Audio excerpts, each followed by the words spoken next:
Aitaren eta Semearen eta Espiritu Santuaren izenean, amen. Jauna zuekin eta zure espirituarekin. Senideok, aitor ditzagun humiltasunez gure pekatuak, misterio santuak behar bezala ospatu ahal izateko.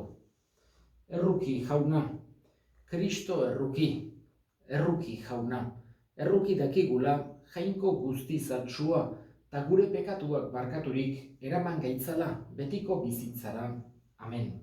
Egin dezagun otoitz. Zure espirituak jauna, bere indarrez bete gaitzala. Gure pentsamoldea zuretzako atsegina izan dadin, eta gure ekintzak zure borondatearen araberakoak. Jesu Kristo gure jaunaren bitarte zurekin eta Espiritu Santuarekin jainko terrege bizi baita, gizaldi eta gizaldietan. Amen. Apostoluen eginen liburutik. Egun haietan, erromatar gudalburuak judutarrek Paulo zergatik salatzen zuten garbi jakin nahirik ura askatu eta apaizburuak eta batzar nagusi osoa elkartzeko agindu zuten. Ondoren, Paulo ekarri eta haien aurrean jarri zuten. Paulok bazekien batzuk fariseoak zirela eta besteak saduzearrak. Honela esan zuen ozen batzarren ardian. Senideok, ni fariseoa naiz, fariseoen semea eta hildakoen piztuera itxaron dudalako naukate auzitan. Hau esan zuenean, eztabaida sortu zen fariseuen eta saduzearren artean, eta batzarra bitan erdibitu zen. Izan ere saduzearrek ez dute onartzen piztuerarik, ez aingerurik, ez espiriturik. Fariseuek ordea bai, izugarrizko nahastea sortu zen.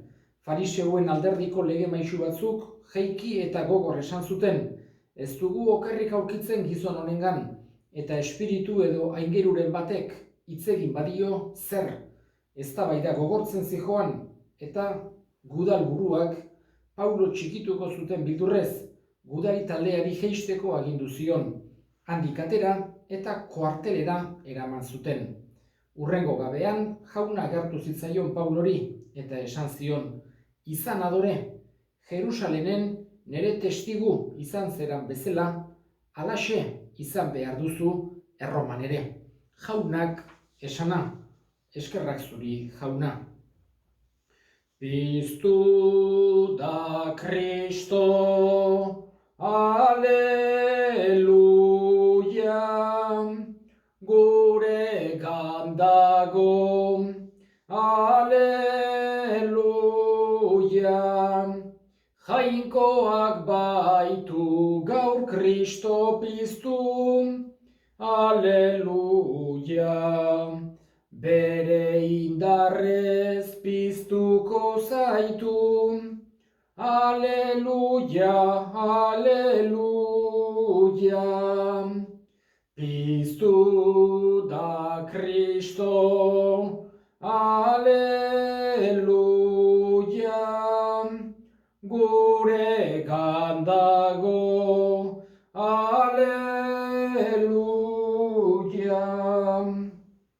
Jauna zuekin eta zure espirituarekin, Jesu Kristoren evangelioa San Juanen liburutik, haintza zuri jauna. Aldi hartan, Jesusek begiak zerura jaso eta esan zuen, aita, ez dut erregutzen hauen alde bakarrik, baita hauen hitzaren bidez nigan sinistuko dutenen alde ere. Egizu guztiak bat izan daitezela, aita, zu nerekin eta ni zurekin biok bat geran bezala. Hauek ere bat izan daitezela gurekin, munduak sinistu dezan, zuk bialdu nauzula. Zuk eman zenidan aintza, eman diet nik, bat izan daitezen. Gu biok bat geran bezala, ni hauekin bat eta zu nirekin bat. Honela, guztiz bat izango dira, eta munduak ezagutu ahal izango du zuk bialdu nauzula eta ni maitatu nauzun bezala, maitatu dituzula hauek ere. Aita, zuk eman dizkidazunak, ni nagoen tokian nerekin egotea nahi dut. Nire aintza, mundua izan baino lehen maite izan nauzulako, eman didazun aintza ikus dezaten. Aita zuzen hori, munduak ez zaitu ezagutu, nik ordea ezagutu zaitut, eta hauek jakin dute zuk bialdu nauzula. Jakinarazi diet zure izena, eta aurrerantzean ere jakinaraziko. Zuk niri didazun maitasuna honekin izan daitezen, eta ni neu ere hauekin izan nadin. Jaunak esana, eskerrak zuri jauna.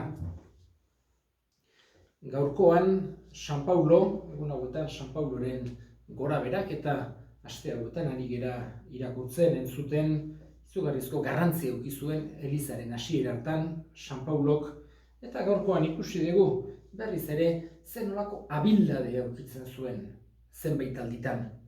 Hain zuzen ere, garai hartako erromatarren buruak ikusten zuen halako iskanbilak zeudela, kristauak eta kristauak ez zirenak, batzuk oso kristauen kontrakoak, eta nolabait ere ulertu nahi izan zuen, ez zen bere kultura, bera erromatarra zen, eta juduta religiotik oso gutxi zekien, haientzako kanpotik ikusita gutxi gora bera gauza bera zen. Ez zuten entenditzen judutar batzuk modu batera pentsatzea eta bestek bestera, eta ulertu nahi izan zuen, eta ulertu ahal izateko deitu zien eta batzar nagusia juntatu arazi zuen, judutarren Sanedrina, eta bertan juntatu ziren buruzagi guztiak, batez ere edadeko pertsonak, jakintsuak, apaizburuak, horiekena juntatu ziren, eta Paulo haien artera eraman zuen. Paulok eharki ezagutzen zuen giro hura, eta bera farisearra zen. Gamalielen eskolan, oso farisear famatu baten eskolan ikasitakoa, eta edarki ezagutzen zituen judutaren arteko alderdiak eta haien pentsamoldeak, eta bazekin batzuk farisearrak zirela, eta bestek saduzearrak. Eta saduzearrek, eta gauza kurioso da, baina hala zen ukatzen zuten piztuera eta betiereko bizitza. Eta farisearrek ordea sinisten zuten, bazegoala betiko bizitza, bazegoala piztuera, bazegoala baita ere, bazeudela aingeruak, gauza espirituak saduzearrek ukatu, eta farisearrek sinisten zituzten. Horregatik berak abildade handiz galetzen duenean, erromatarren buruak, zein da problema, zergatik pertsegitzen zaituzte, edo zergatik gorrotatzen zaituzte, berak hortik jo zuen. Esanez, bai, ni farisearra naiz, eta farisearren semea, eta beti farisear partiduan hendu naiz, eta hildakoen piztuera aitortzeagatik, hau da, Jesusen piztuera aitortzeagatik pertsegitzen haute. Orduan izugarrizko iskanbila sortu zen, batzuk alde, bestea kontra, eta erromatarrak pentsatu zuen hobe da bertatik ateratzea. Eta eraman zuen kuartelera Pablo. Eta han, ukizuen alako revelazioa. Jangoikoak esan zion, orduan Jerusalen zinen zegoan, eta esan zion Jerusalenen bezala Erroman ere bere lekuko izatea nahi zuela. Hau da, Erromara joan behar zuela. Garai hartan munduko hiriburua zen Erromara. Eta gaurko evangelioan, eta honekin bukatuko dut, Jesusek aitari eskatzen dio, gu bat izan gaitezela, bera aita eta aita bat diren bezala. Hain zuzen ere, Jesusek askotan erakutsi izan digu, nahi duela gure arteko batasuna, elkar maita dezagula. Hoxe da, Jesusek emandako agindurik printzipalena, elkar maita dezagula, berak maite izan ginduen bezala. Nahi izan du, hoxe izatea, kristauen ezaugarria. Elkar maitatze hortan, kanpokoek adierazi dezatela, harrituta bezala, begira nola maite duten elkar. Hoxe da, Jesusek nahi izan duena batasun hori. Eta batasun hori maitasunean, batasun hori egian, batasun hori justizian, batasun hori fedean, eta baita ere batasun hori Jaungoikoari obeditzean, eta guretzako katoliko ontzako oso importantea da alde hortatik aita santuarekin bat eginik egotea, berak erakusten duenarekin, berak seinalatzen dizkigun bide guztiekin. Hoxe da oso importantea kristauok, katolikook garbi ukitzea. Jesusek Pedro jarri nahi izan zuela, bere ondorengo, bere ordezkari bezala, eta Pedroren ondorengo direla aita santuak. Gaur egun gure aita santu Frantzisko eskatzen diogu bada Jaungoikoari bere laguntzaz, benetan bat eginik egon gaitezela. Eta gure eskariak egingo ditugu, Jaungoikoari eskatuko diogu, gaixorik dauden guztien alde, Jaungoikoari eskatuko diogu, norbaiti galdu duten guztien alde, Jaungoikoari eskatuko diogu, bereziki krisialdi ekonomikoa gehien sufritzen ari diren guztien alde. Ogia tardoa eskaintzen dizugu, ogi tardoiekin eskaintzen geragu. Egin dezagun otoitz. Santu egin itzazu Jauna doai hauek, eta onartu sakrifizio espiritual honetan egiten dizugun eskaintza. Eta gu ere hala bilakatu gaitezela, zuretzako betiereko eskaintza eta sakrifizioa izan gaitezela. Jesu Kristo gure Jaunaren bitartez, amen. Jauna zuekin eta zure espirituarekin gora bihotzak, Jaunagan dauzkagu, eskerrak Jaungoiko gure Jaunari. Egokida eta zuzen, egokida bai eta zuzen, non nahi eta beti, zuri eskerrak ematea. Jauna, aita guztiz, santu Jaungoiko alguztidun betiereko horri, Jesu Kristo gure Jaunaren bitartez. Bera da zure hitza, beronen bidez egin dituzu diren guztiak, bera bialdu diguzu salbatzaile eta erosle, Espiritu Santuaren egitez gizon egina, eta Birjinagandik jaioa. Berak zure nahia betetzeko eta zuretzat herri santu bat irabazteko gurutzean besoak zabaldu zituen, eta heriotza ezereztuz nagusi agertu piztuera. Horregatik, aingeru eta santu guztiekin, guk ere zure ospeta aintza goresten ditugu bihotz batez kantari. Santu, santu, santua, diren guztien Jainko Jauna. Osanna, osanna, osanna zeru goienetan, bedeinkatua Jaunaren izenean datorrena. Osanna, osanna, osanna zeru goienetan. Santu zera bai Jauna, eta santutasun guztiaren iturri. Santu egizkizu bada, ogitardo hauek zure espiritua isuriz, Jesu Kristo gure Jaunaren gorputz eta odol guretzat egin daitezen. Berak saldu zutenean eta bere gogoz gurutzera zijoala, ogi hartu eta eskerrak emanez atitu zuen eta bere ikaslei eman zien esanez. Hartza zuen eta jan guztio kontatik, hau ere gorputza data zuentzat emango dena. Afalondoan berdin kaliz harturik, berriz ere eskerrak emanez bere ikaslei eman zien esanez. Hartza zuen eta edan guztio kontatik, hau nere odolaren kaliza data. Itun berri eta betikoaren odola, zuentzat eta guztientzat bekatuak barkatzeko isuriko dena. Egizue hau nere oroikarri.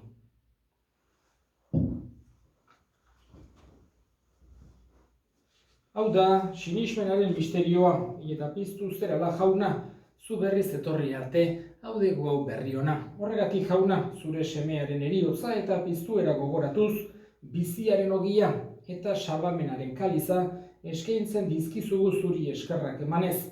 Aldarean zure sarbitzari onartu gaituzulako, eta apalik eskatzen dizugu Kristoren gorputz odolak hartzen ditugunok, Espiritu Santuak bat egin gaitzala. Gogoan izan jauna, mundu guztian zabaldurik dagoen zure eliza. Eramazu maitasun osora Frantzisko gure aita santuarekin, Carlos gure hartzaiarekin eta Eliz gizon guztiekin batean. Gogoan izan jauna pizteko itxaropenean joan diran gure senideak, eta hildako guztiak harritzazu zure aurpegiaren argitan.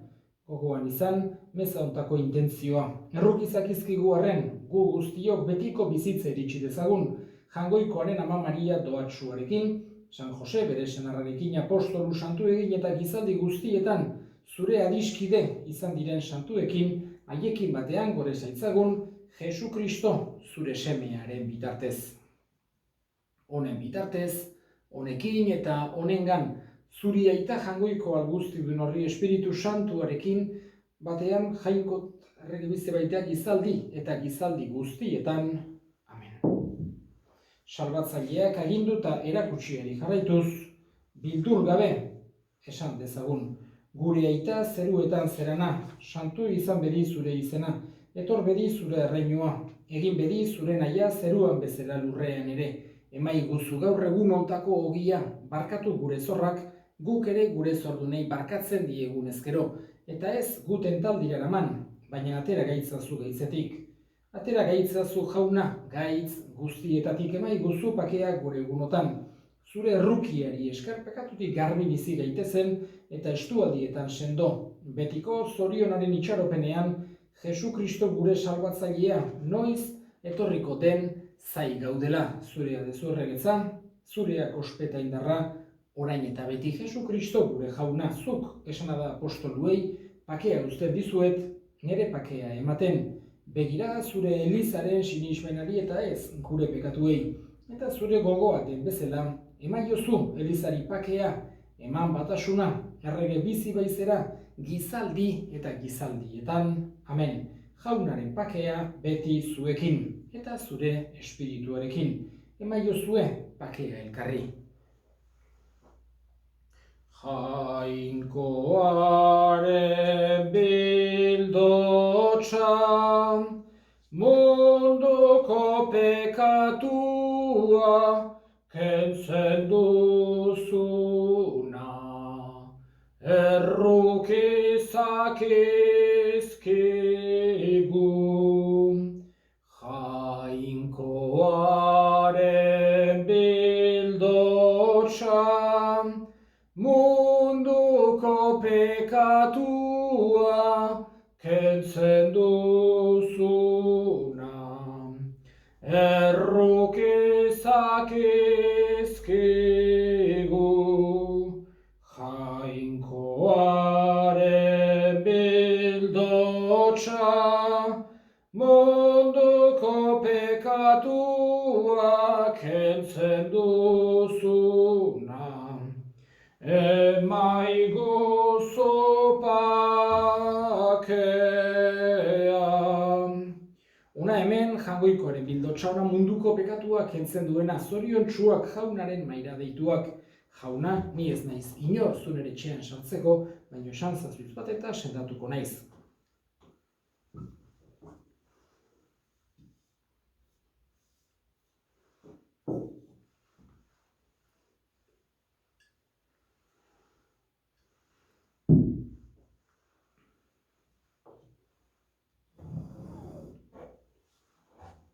Egin dezagun otoitz.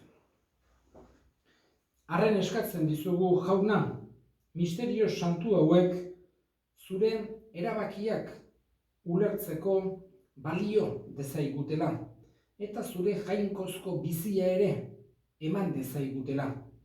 Modu honetan, espirituaren aberastasunak bere betetasunean bizitzera irits gaitezen Jesu Kristo gure jaunaren bitartez. Amen. Jauna zuekin eta zure espirituarekin. Berinka zaitzatela jainko guzialdunak, aitak eta semeak, eta Espiritu Santuak, amen, zoazte jaunaren pakean, eskerrak zuri jauna. Regina Celi, letare, alleluia. Quiaque meru isti portare, alleluia.